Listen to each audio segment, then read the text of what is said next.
तो दोस्तों बहुत लोग पूछते हैं कि हम नॉर्मल ब्लॉगर बने या डेली ब्लॉगर बने, तो बहुत से लोग इसमें कंफ्यूज रहते हैं। तो उनकी कंफ्यूजन को आज दूर करने के लिए आज ये वीडियो बना रहा हूँ। तो आज का वीडियो बहुत ही इंटरेस्टिंग बनने वाला है। देखो बेसिकली होता क्या है नॉर्मल और क्या कहते हैं डेली ब्लॉगर में। देखो नॉर्मल में होता है आप चाहे जैसे शूट करो, आपको शूट करना है, आपसे कोई ये नहीं कहेगा कि मान के चलो आपकी ऑडियंस से नहीं कहेगी कि हमको आज चाहिए। लेकिन आप जब डेली ब्लॉगर बन जाते हैं तो उसमें आपके पास कुछ स्ट्रेस आपके ऊपर आ जाता है।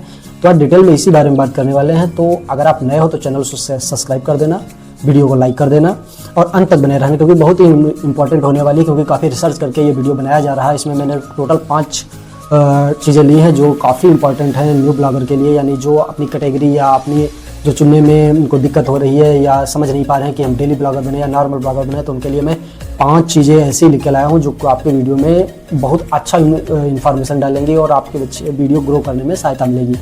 तो उसी पे आज बात करने वाला है जिसको मैंने लिख रखा है। तो सबसे पहला है कंटेंट बनाने का स्टाइल। भाई देखो सभी का अपना अलग अलग स्टाइल होता है, किसी का कुछ स्टाइल है, किसी का कुछ स्टाइल है, तो अपने स्टाइल में आपको बनाना है। तो देखो नॉर्मल जो कंटेंट बनाते हैं, कंटेंट बनाने का स्टाइल होता है जैसे जो नॉर्मल होते हैं उनको प्लान करना पड़ता है। जैसे मान के चलिए जो लोग बाइक्स की बनाते हैं, जो लोग गैजेट्स की बनाते हैं, उन्हें प्लान करना होता है कि हमें इस पर्टिकुलर चीज़ की बनाना है, तो उन्हें उस हिसाब से प्लान करना होता है। लेकिन अगर आप डेली में जाएँ तो डेली ब्लॉग बनाने में आपको कोई प्लान नहीं करना पड़ता है, कोई आपको स्क्रिप्ट नहीं लिखनी पड़ती। बहुत कम लोग होते हैं जो स्क्रिप्ट लिखते हैं, वैसे ज़्यादातर लोग स्क्रिप्ट नहीं लिखते हैं। तो पहला पॉइंट ये हो गया कि आपका कंटेंट बनाने का स्टाइल। दूसरे नंबर पे बात करते हैं टाइम और एफर्ट।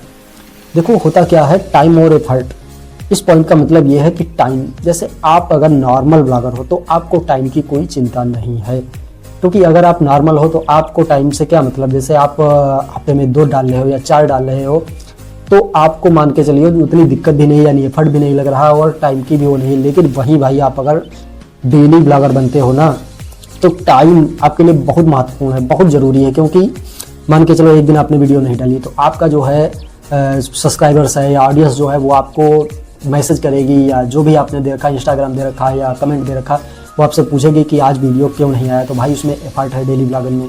और नॉर्मल में कोई एफर्ट नहीं है, आप 2 दिन पे डालो 3 दिन पे। जैसे मेरे पे एक बाइक वाला है तो उस पर मैं डालूँ या ना डालूँ तो उस पर कुछ ऑडियंस इतना नहीं करती कि भाई आज वीडियो नहीं है, लेकिन भाई मैं उस पर लगभग डाल देता हूँ दूसरे तीसरे दिन। इस पर भी कोशिश कर रहा हूँ, खासकर इस चैनल पे काफ़ी कोशिश कर रहा हूँ कि एक वीडियो तो रोजाना डेली आती रहे। ठीक है, तो ये दूसरा पॉइंट हो गया। तीसरा होता है ऑडियंस कनेक्शन। तो भाई आप जितना अपनी ऑडियंस से कनेक्शन अच्छा बनाओगे उतना ही आपको इंगेजिंग मिलेगी। क्योंकि अब मान के चलिए आपका कनेक्शन अच्छा है तो आप जितने बड़ा वीडियो बनाओगे उतना पूरी ऑडियंस आपकी देखेगी। जिसमें आपको क्या करना होगा, जो जैसे नॉन आपका है यानी नॉर्मल आप ब्लॉगर हैं तो उसमें आपको टॉपिक पे फोकस करना है। जो आपका टॉपिक है उसी पे रहना है। जैसे मान के चलिए बाइक की आप बना रहे हो या ट्रैवल की बना रहे हो या गेमिंग की बना रहे हो, जो भी कर रहे हो तो आपको अपने टॉपिक पे ही फोकस रहना पड़ेगा। क्योंकि आपकी ऑडियंस उसी टॉपिक की है, आपको टॉपिक चेंज नहीं करना। चेंज कर दोगे आपकी ऑडियंस ख़राब हो जाएगी, यानी आपका कनेक्शन ख़राब हो जाएगा। लेकिन वहीं आप अगर डेली ब्लॉगिंग करते हो तो आपको कनेक्शन मतलब ऑडियंस से कनेक्शन आपका है। आप टॉपिक पे किसी बना दो, मान के चलो आप डेली ब्लॉगर हो, आपको अपनी लाइफ दिखाना है, तो किसी दिन आप साइकिल से जा रहे हो या किसी दिन बाइक से जा रहे हो, किसी दिन कार से जा रहे हो या कैसे भी मार्केट टहलने निकल गए या कहीं भी निकल गए, तो आपकी ऑडियंस सब कुछ देखेगी क्योंकि वो भाई आपका ब्लॉग देख रही है, आपसे अच्छा से वो इमेज है। लेकिन अगर आप नॉर्मल ब्लॉगर हो तो भाई आपको अपनी कैटेगरी पर ही रहना है। तो ये ऑडियंस कनेक्शन हो गया। अगला चौथे नंबर पे बात करेंगे स्ट्रेस लेवल। स्ट्रेस लेवल यानी आपके दिमाग पे कितना लोड पड़ेगा। क्योंकि बहुत से लोग मैसेज करते हैं कि भाई ये नहीं हो रहा है हमसे कि डेली इस पर वीडियो डाल दें। तो भाई इसीलिए ये भी है, अगर आप नॉर्मल ब्लॉगर हो तो उसमें आपको स्ट्रेस लेवल नहीं होगा। क्योंकि आप अभी जैसे बताया भी मैंने कि अगर आप डेली नहीं भी डालोगे तभी आपके ऊपर स्ट्रेस नहीं पड़ेगा। वहीं आप अगर डेली ब्लॉगर हो, मान के चलिए आप महीने 2 महीने या साल भर से डेली डाले और एक दिन आपका मिस हो गया तो आपकी ऑडियंस आपसे पूछेगी कि आप एक वीडियो आपका नहीं आया। लेकिन भैया आप नॉर्मल हो तो आपसे कोई पूछने वाला नहीं है। तो अब बात करते हैं नंबर 5 पे, ग्रोथ और अर्निंग। ये बहुत लोगों को सवाल रहता है कि किस कैटेगरी में या किस प्रकार का ब्लॉग बनाए जिससे हमें अच्छी अर्निंग मिले। तो अच्छी अर्निंग के लिए आपको नॉर्मल ब्लॉगिंग और डेली ब्लॉगिंग में अंतर समझना होगा। देखो नॉर्मल ब्लॉगिंग जो होती है उसमें आपको रीच उतनी अच्छी नहीं मिलती है और आपकी ऑडियंस बेस उतना अच्छा नहीं होता है, लेकिन अर्निंग होती है, आपकी अर्निंग अच्छी खासी हो जाती है। जैसे मेरा बाइक वाला है तो उस पर लगभग 4000 व्यूज़ पे लगभग $1 बन जाता है। लेकिन भाई अगर आप डेली ब्लॉगर बन रहे हो यानी आप ब्लॉग दिखाते हो, अपनी लाइफ स्टाइल दिखाते हो, तो उसमें आपको लगभग 7000 से 8000 व्यूज़ पे आपका $1 बनेगा।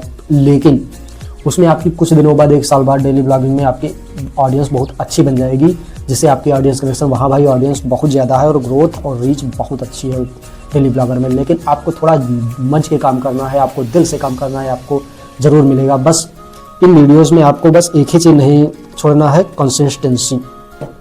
कंसिस्टेंसी का बहुत लोग पूछते हैं कंसिस्टेंसी क्या होती है। भाई कंसिस्टेंसी का मतलब ये होता है कि आप डेली, मान के चलो आपको डेली एक वीडियो अपलोड कर देना। जैसे मेरे इस चैनल पे देखो, इस पर कोई वो नहीं है, लेकिन मैं कोशिश करता हूँ कि दूसरे दिन तो ज़रूर वीडियो आ जाए। कोशिश तो डेली की रहती है, डेली डालता हूँ, लेकिन मेरी कोशिश ये रहती है कि डेली आ जाए। कभी कभार मिस हो जाता है बिजी रहने के कारण, या जैसे अच्छा नेटवर्क हमारे इधर नहीं है, जैसे वाईफाई गड़बड़ कर गया या कुछ भी गड़बड़ कर गया, तो भाई अपलोड नहीं हो पाती है।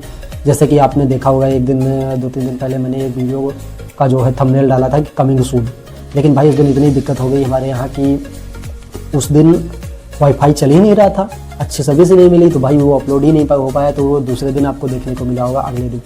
तो इस प्रकार से आपको कंसिस्टेंसी ये होती है। अगर आप कंसिस्टेंसी एक बार मेंटेन कर देते हो, और ज़्यादा नहीं, आप 1 से 2 महीने अगर कर देते हो कंसिस्टेंसी, तो बाद में आपको सोचना नहीं पड़ेगा, क्योंकि भाई वो टाइम आपका बन जाएगा, आप उसी टाइम वीडियो अपलोड करोगे। तो आज की वीडियो में बस इतना रखते हैं। आपको वीडियो कैसा लगा कमेंट में ज़रूर बताना, और नए हो तो चैनल को सब्सक्राइब कर देना, वीडियो को लाइक कर देना, जिससे मुझे भी थोड़ी हेल्प हो जाएगी।